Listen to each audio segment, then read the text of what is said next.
Este any s'atorga a l'escriptora Maria Jesús Volta per la seva trajectòria professional dins del món de les lletres, sent tot un referent de la literatura infantil i juvenil. Maria Jesús, hi ha una persona que conegam molt bé, que ha volgut escriure unes paraules per a tu i jo sé que les ha escrit amb moltíssima estima.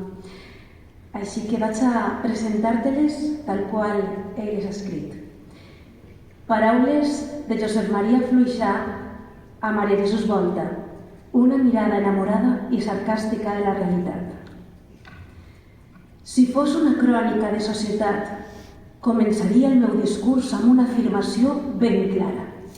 Maria Jesús Volta és la gran escriptora de la literatura infantil i juvenil valenciana.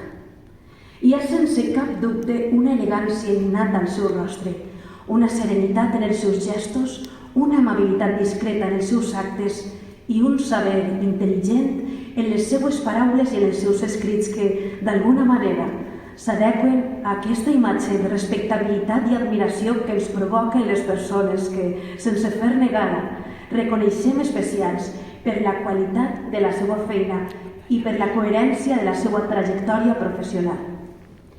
La primera característica que podem ressaltar de l'obra de Maria Jesús Volta, detectable ja a la seva primera narració infantil, és la bellesa de la seva prosa i del seu llenguatge, el domini lingüístic i veterà d'una llengua de la qual no existia un model d'ús consolidat, vàlid i experimentat per a una literatura infantil que iniciava la seva producció a final dels anys 80 del segle passat. La majoria dels escriptors, homes i dones, de la seva generació, van aprendre les normes ortogràfiques i sintàctiques de la seva llengua que parlaven en família i en societat, de manera autodidacta o gràcies a cursos a què vam assistir ja d'adults. El seu aprenentatge escolar i acadèmic es va realitzar totalment en castellà, en una època en la que la presència de la llengua dels valencians i valencianes era pràcticament inexistent en l'àmbit formal a les aules. Cal tindre en compte que la primera generació d'escriptors de literatura infantil i juvenil en valencià va començar amb una actitud compromesa i voluntarista, especialment els mestres que van veure la necessitat de crear textos adequats amb la introducció del valencià a les escoles en 1983. Però com estem d'atorgament del guardó de les lletres valencianes, després d'aquestes paraules dedicades a la persona i a l'autora, us vaig a parlar del seu llenguatge, un llenguatge elegant i bell.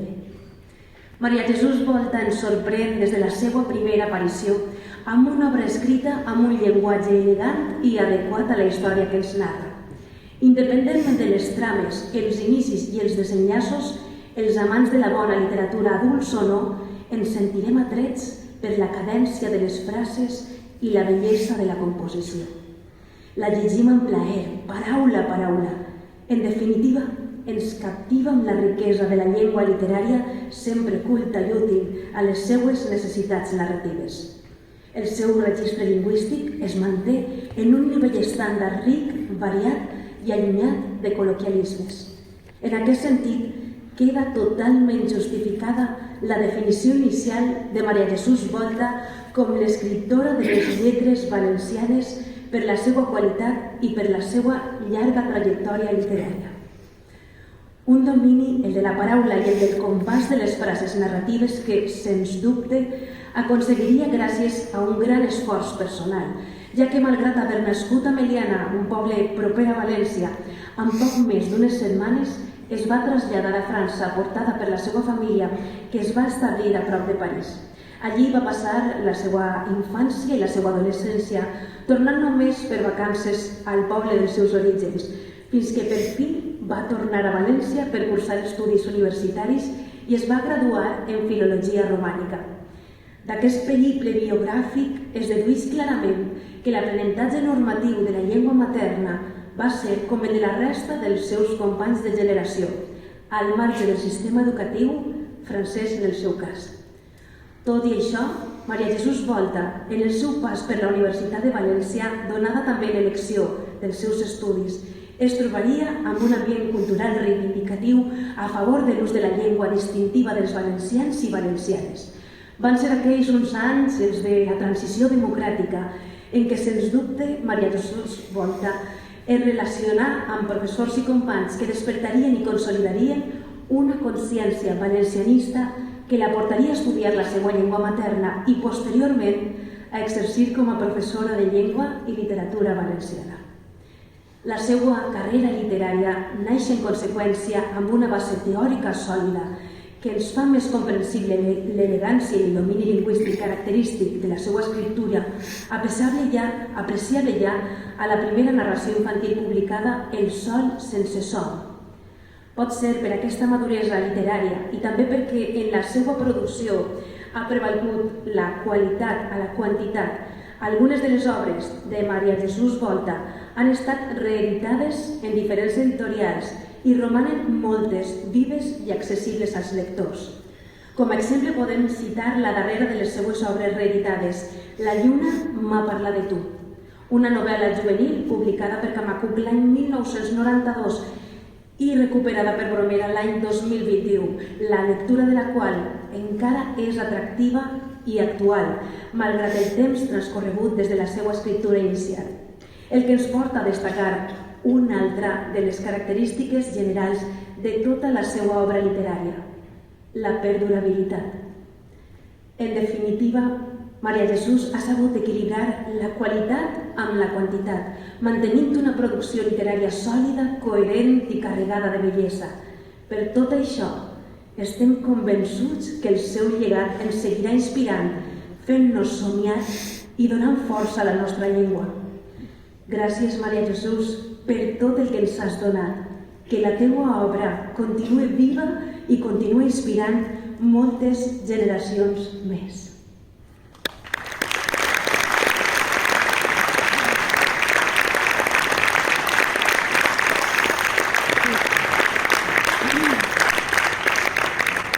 Demanem ara la presència de l'alcalde de Silla, Vicent Zaragoza Alberola, i de Maria Jesús Volta, que rebrà el Porró d'Honor de les Lletres Valencianes 2024.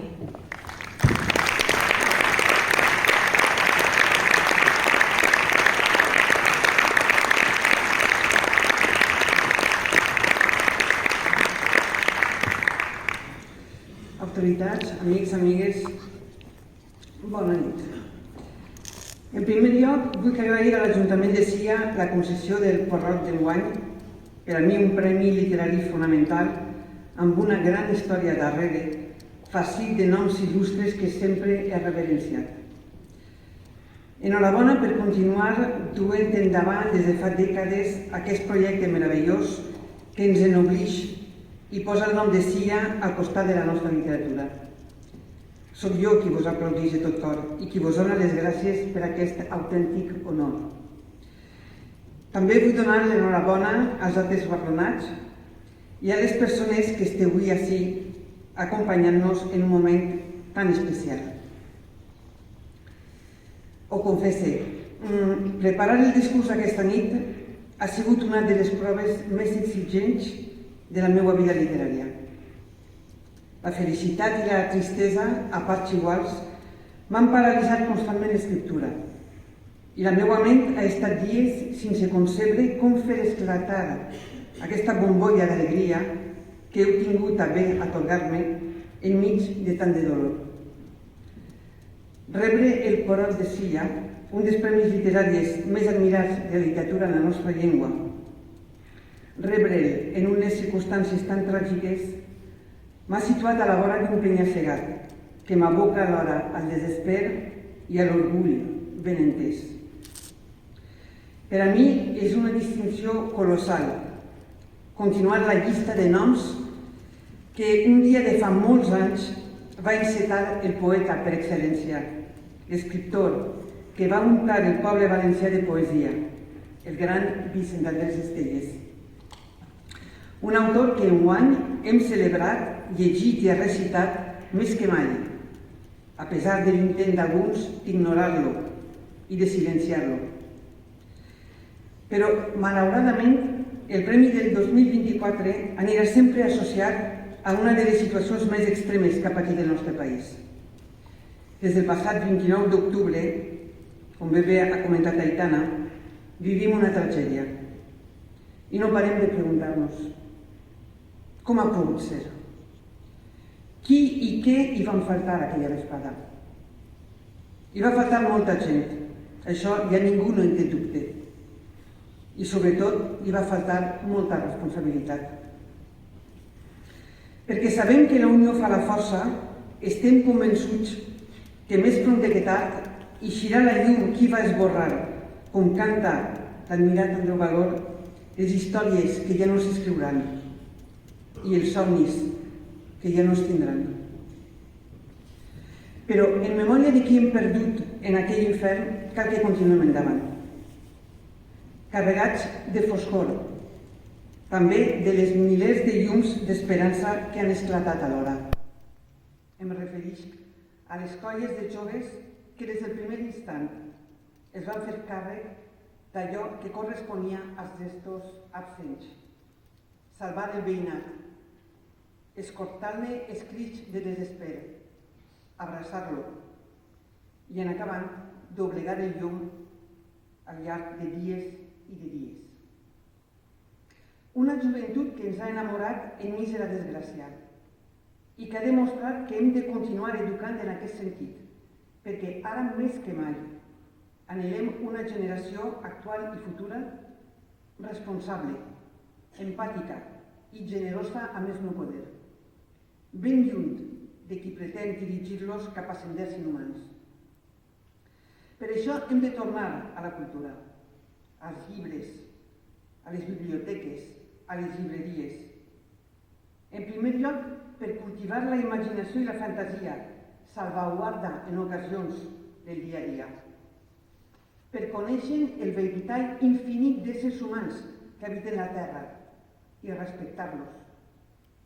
Per entendre que hi ha diverses maneres de concebre la realitat i que s'ha de saber explicar als altres, sense crits, sense violències, sense mentides.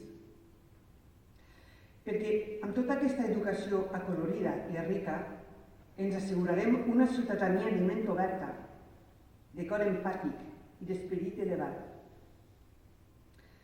La literatura és un món delicat en què algú t'invita a entrar en sa casa, feta de tinta i de paper, per experimentar una altra existència. És un territori pausat que ens eleva i ens permet volar per damunt de la humanitat i descobrir-ne tots els horitzons. Per aquesta raó cal arribar a un compromís.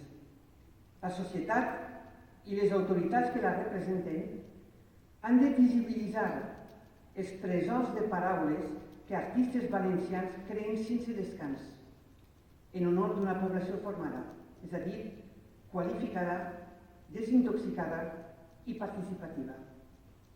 Al seu torn, qui escriu recollirà els drames viscuts i els deixarà esculpits sobre esculls, perquè l'oblit no puga mai apropiar-se'n.